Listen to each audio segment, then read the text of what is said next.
Bibi The Survivor, the Tuesday, May 8th, 2012 column by Daniel Greenfield, aka Sultan Knish, whose work can be found at sultanknish.blogspot.com.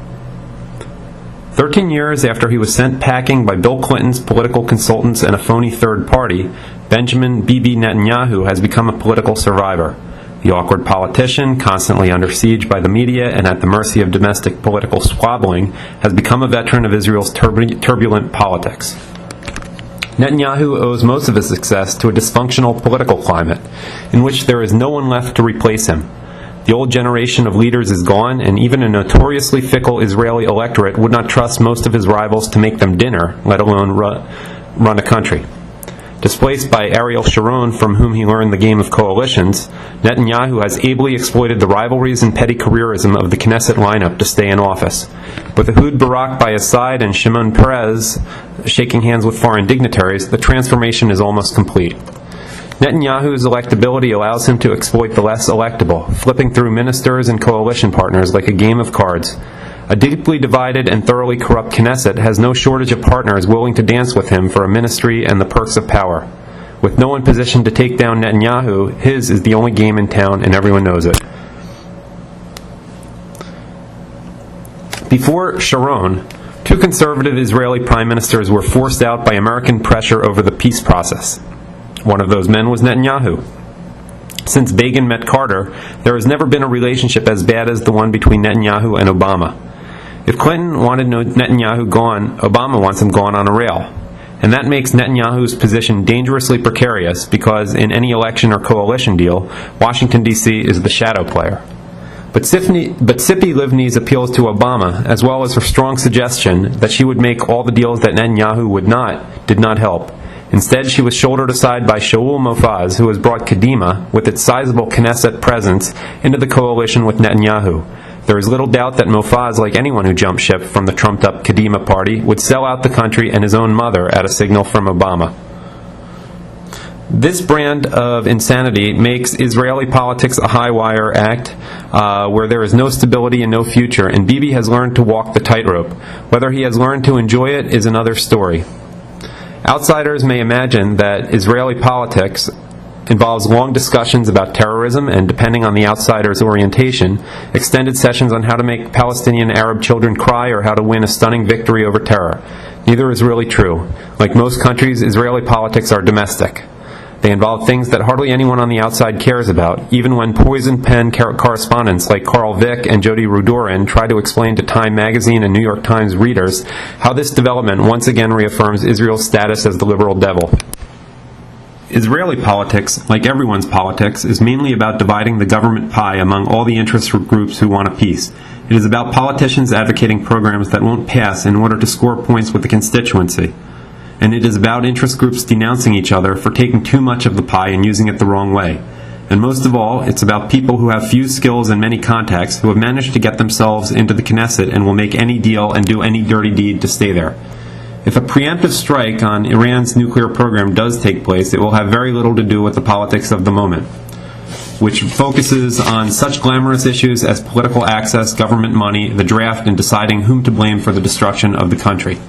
It will happen just as quietly and quickly as the coalition deal with Kadima did, a stealth attack and a loud political process. Unlike the American left and European left, which oppose an Israeli strike on the Iranian nuclear program because they oppose Israel's continued existence, the majority of the Israeli political establishment knows that Iran's nuclear program needs to be stopped. What they are opposed to is Netanyahu getting the credit for stopping it.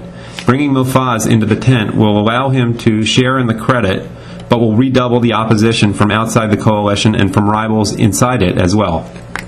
It will also give Netanyahu a little breathing room in the latest round of the secular-religious conflict by bringing in a partner which cannot afford to alienate either side if it wants to one day run the country, while making Netanyahu's government less dependent on the quarreling parties. It's a formula for gridlock on a partisan issue that has no possible resolution anyway. But all that leaves one question unanswered. What is Netanyahu really planning to do? To Americans, he may seem like a natural leader, but to the Israeli right, he's Mitt Romney, a smooth talker with few principles and many concessions. And yet Netanyahu is not an empty vessel filled with careerism and corruption like Ehud Olmert or Shaul Mofaz. There is the appearance of a decent man inside all the politics, but his policies for the most part have been defined by the politics.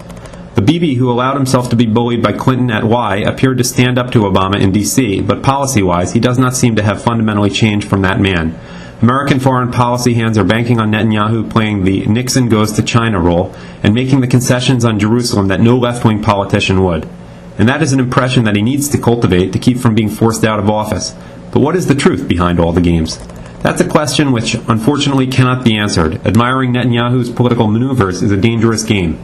His predecessor in the Likud party, who played it better than he did, was a war hero and tough talker from the right, who proved to be one of the worst disasters after the other war hero and tough talker from the left. Sharon and Rabin rammed through disastrous policies at the expense of the country. It would not be unprecedented for Netanyahu to do the same thing. Netanyahu is a different breed of political animal. His only policy in two governments has been the waiting game. Last time around, he was forced out before the waiting game expired. It's an open question of whether this time the waiting game is leading up to something or whether he's still playing just to stay in the game. In a different country, Netanyahu would be admired as the man who led Israel through economic turmoil and privatization to prosperity. But Israel's most pressing problems are not economic, and thanks to Rabin and Perez, it does not have the leisure to turn itself into Hong Kong or Singapore at its own pace. The conservative politician of the current period is above all else a good manager, not glamorous, even a touch dorky, but good with numbers and reminding the electorate of their uncle or nephew. He may be fairly liberal, but he gives the impression of being solid and reliable, perhaps not fully trustworthy, but competent at whatever it is he does. Netanyahu was ahead of the curve, ahead of Prime Minister David Cameron in the UK or Mitt Romney in the US as the template for this type of politician. It's no wonder that Netanyahu gets along well with Romney. They are somewhat similar, the pragmatic sons of strong-willed fathers trying to find their own place in the world. They are instinctively moderate and good managers, but lacking in passion. In a conflict, they take the path of least resistance. In Israel, the path of least resistance means bowing to international pressure, making more concessions, handing over Jerusalem, and ignoring Iran. If Netanyahu does this, then he will likely seal Israel's fate and will become one of the last prime ministers of the State of Israel. Netanyahu's political maneuverings show that he is a political survivor.